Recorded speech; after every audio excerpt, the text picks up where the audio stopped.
उत्तर प्रदेश के पीलीभीत में, जिसे तराई का पंजाब भी कहते हैं, सिखों के ईसाई धर्म में धर्मांतरण का खुलासा हुआ है।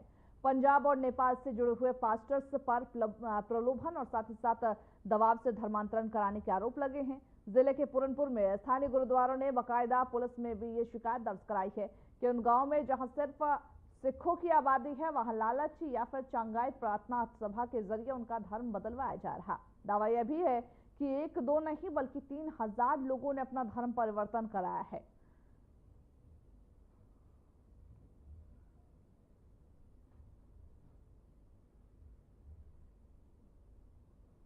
क्या नाम है आपका? मनजीत का। क्या समस्या है? कौन है गांव में? समस्या है सतनाम पति प्रधान, ये बहुत लोग हैं इकट्ठे होके, एक तरफ इकट्ठे होके हमारे घर वाले को तो ईसाई बना दिया, हमको दबाव बना रहा है। हमने मना करा कि हम नहीं बनेंगे, तो हमारा बहुत नुकसान घर पे कर दिया, गन्ना जोत दिया, हरी भरी फसल जोत दिया, बच्चों को मारपीट करा। क्या लालच क्या देता है ईसाई के लिए? क्या कहता है? सरकारी योजना देंगे, 2 लाख रुपए देंगे, कुछ नहीं दिया। हमारी गेहूँ भी 2 एकड़ थी, कमेटी में दिया था, कमेटी वाले भी हड़प गए। अच्छा प्रश्न किया। आज हमने आग्रह किया था माननीय जिला अधिकारी जी से, हम उनसे मिले और उनको सारी स्थिति का हमने अवलोकन कराया, उनको डोजर दिया, जो इस पूरे जहाँ पर जो हमारे पास साक्ष्य थे वो दिए। और इसी श्रृंखला में हमें एसएसपी साहब यादव जी को भी हमने सारी चीज़ें यहाँ चीज़ों को अवगत कराया।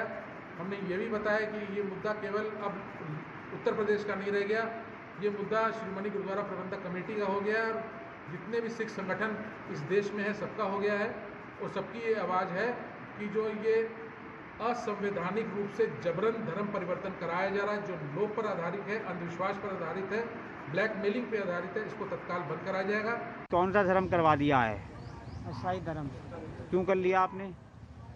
दिया था लालच, 2 लाख रुपए देंगे और शौचालय और सरकारी योजना देंगे, कुछ नहीं दिया अभी तक। और वापस जाने को कहते हैं तो जान मार की धमकी देते हैं।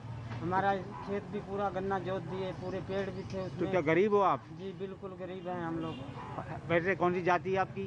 राजसिक। क्या नाम क्या आपका? गंगा सिंह। गाँव? टाटरगंज।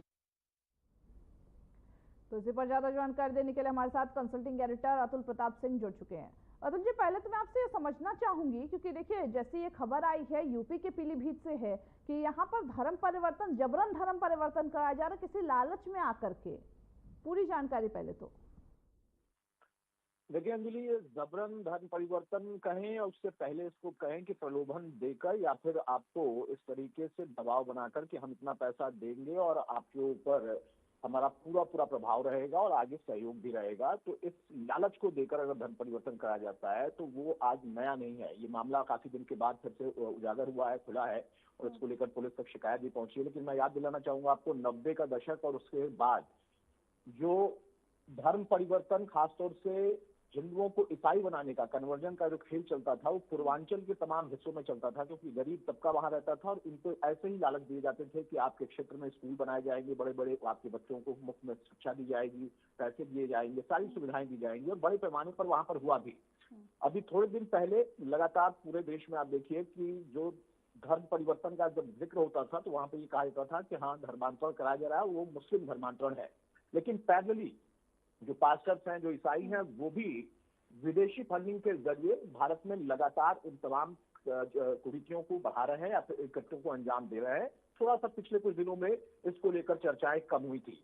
अब ये जो मामला है, आप देखिए कि जो पूरा बेल्ट है पीलीभीत का, या फिर इससे आगे आप बढ़ते चले जाइए, लखीमपुर का हिस्सा हो गया, ये पूरा इलाका तराई का इलाका बोला जाता है, खासतौर से तराई पंजाब भी बोला जाता है, क्योंकि जब बंटवारा हुआ देश का, उस वक्त में बंटवारे के बाद जो तमाम शरणार्थी थे इस पूरे बेल्ट में आकर बसे हैं और कई गांव वहां पर पंजाबियों के हैं, सिखों के हैं।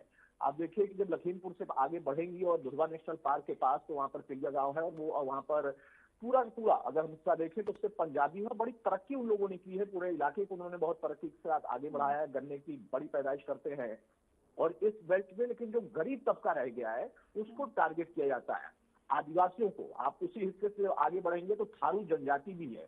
थारू जनजाति को हालांकि नियम कानून के मुताबिक उनकी जमीनें नहीं खरीदी जा सकती हैं, लेकिन उनको प्रलोभन देकर कई बार इस तरीके की कोशिशें की गई हैं कि कम से कम वो कन्वर्ट हो जाए। ठीक वैसे ही ये अब मामला सामने आया है और छोटी मोटी संख्या नहीं है। 3,000 से ज्यादा सिखों को ईसाई बनने का यहाँ पर फिलहाल दावा किया गया है या फिर इसकी शिकायत पुलिस ने की गई है। अब देखना ये होगा कि पुलिस इस मामले को कितनी गंभीरता से लेती है, क्या तथ्य इसमें है, क्योंकि पास्टर्स नेपाल के जरिए यहाँ पर आते हैं और जो धर्मांतरण की कवायद होती है वो करते हैं, या फिर चंगाई प्रार्थना सभा रखी जाती है जो कि एक प्रक्रिया है धर्मांतरण कराने के लिए, कन्वर्जन कराने के लिए। तो चंगाई प्रार्थना सभा के जरिए भी यहाँ पर धर्मांतरण की शिकायत की गई है। अब शिकायत के आधार पर FIR लॉन्च करने के बाद पुलिस जब यहाँ पर कार्रवाई करेगी, एक्शन लेगी, जांच करेगी, तब खुलासा हो गया कि मास्टरमाइंड कौन है और कितने लोग हैं, जिन लोगों को टारगेट किया गया, किस मकसद से किया गया। अंजलि, लेकिन अतुल जी, देखा जाए तो यूपी वो इलाका है जहां कहा जाता है कि योगी का डंका बसता। बीते दिनों में हमने देखा था जब धर्म परिवर्तन की बात आई थी, जैसा आपने भी कहा कि मुस्लिम धर्म परिवर्तन कराया जा रहा था, मुस्लिम में कन्वर्ट किया जा रहा था, लेकिन इस बार ईसाई से बनाया जा रहा है। लेकिन मैं आपसे ये जानना चाहूंगी, देखिए 2020 से लगभग ये काम किया जा रहा है, 2025 चल रहा है, ऐसे में बहुत लंबा समय इनका जो नेटवर्क था वो फैला रहा, अब जाकर के ये खुलासा हुआ कि ऐसी चीजें हो रही, लगभग 30% में से 10% को डाइवर्ट किया जा रहा है। देखिए, इसमें कोई शक नहीं है कि योगी की सरकार है और बाबा का बुलडोजर हमेशा चर्चा में रहा है। इसमें कोई शंका और आशंका का सवाल ही नहीं है। हाँ, सवाल अगर उठेगा तो सवाल ये उठेगा कि एक बार फिर से ऐसे कन्वर्जन की जो सुबुगाहट है वो कैसे सामने आई है, या फिर ये कवायद करने की हिम्मत हुई कैसे।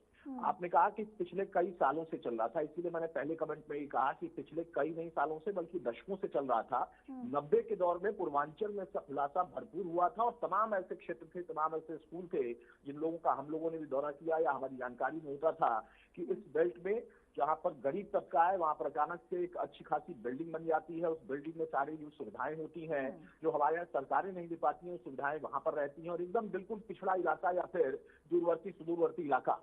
तो ये लंबे समय से चल रहा था, बीच में थोड़ा इस पर लगाम लगी थी और बीच में जब इसको चर्चा में हम लेकर आए या कभी ऐसी खबरें आई तो वहां पर मुस्लिम धर्मांतरण, और वो जब धर्मांतरण का जिक्र होता है कि मुस्लिम धर्मांतरण, तो वहां पर देखिए प्रलोभन नहीं दिया जाता है, वहां पर ब्रेन वॉश किया जाता है। वहां पर मजहब के नाम पर कि आप इबादत करिए, आप मुस्लिम बन जाइए तो आपको खुदा के जरिए बहुत कुछ प्राप्त हो जाएगा, इस धरती को छोड़ने के बाद भी, जन्नत में जाने के बाद भी। वहां पर प्रलोभन कम होता है, वहां पर ब्रेन वॉश किया जाता है। लेकिन यहाँ पर सीधे सीधे प्रलोभन देकर, पैसा देकर, जैसा आपने अभी अपने दर्शकों को प्रतिक्रियाएं सुनाई है कि 2 लाख देने का वादा किया गया था, उसके साथ साथ और भी सुविधाएं देने की बात कही गई थी, और जब किसी ने इनकार किया तो उसके गन्ने की फसल, उसकी गेहूं की फसल, उसके ऊपर जो चला दी गई उसको बर्बाद कर दिया गया। तो ये पूरा जो बेल्ट है, यहाँ पर सिख और पंजाबियों का एक बड़ा गढ़ है। कई गांव ऐसे हैं जो कि पूरे हुए हैं क्योंकि ये प्रवासी थे।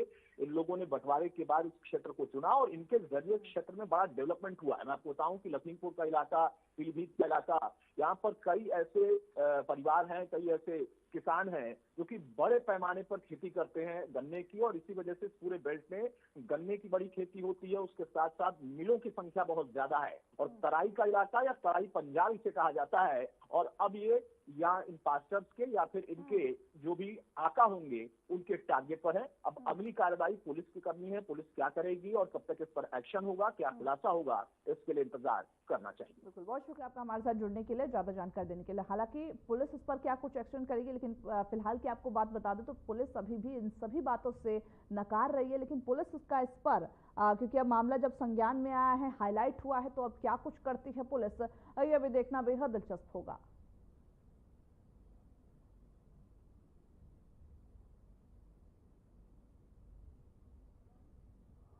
तो जहां पंजाब की राह पर कहीं ना कहीं यूपी का जो पीलीभीत है वो चलता हुआ नजर आ रहा है। एक बड़े पैमाने पर धर्म परिवर्तन कराया जा रहा है, जिसको लेकर के जो नेपाल से पास्टर्स आते हैं उसके बाद जाकर के इस पूरे धर्म परिवर्तन को कराया जाता है। बड़ा मामला है, 2020 से यहाँ पर धर्म परिवर्तन कराया जा रहा है। लगभग 3000 लोगों को धर्म परिवर्तन यहाँ पर कराया गया है। वही लखनऊ में पूज्य देवी अहिल्याबाई होलकर